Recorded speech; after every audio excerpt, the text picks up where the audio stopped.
السلام عليكم ورحمة الله. الإخوان، شوفوا التعليق ديال هذا السيد هذا شنو قال. قال لك بأن الشافعي رحمه الله قال: بلغنا أن أبا بكر الصديق وعمر رضي الله عنهما كان لا يضحيان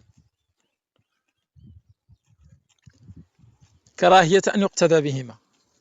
يعني شوف التعليق، ولكن التعليق اللي عجبني أنا بزاف وهو هذا اللي رد عليه بكلام زين. يعني نعم أيها العلمان، وقد بلغنا أيضا أن الرسول صلى الله عليه وسلم قال: من كان له مال ولم يضحي فلا يقربن مصلعنا.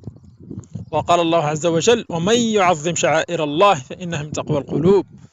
ونحن سنضحي رغما عن أنوفكم ودينكم الإبراهيمي، هذا الذي يقدم أفعال الخلفاء على الدين والسنة النبوية الشريفة. فعلا لنفرض أن أبو بكر وعمر بن الخطاب رضي الله عنهما ما ضحاوش، ولكن الرسول صلى الله عليه وسلم ضحى.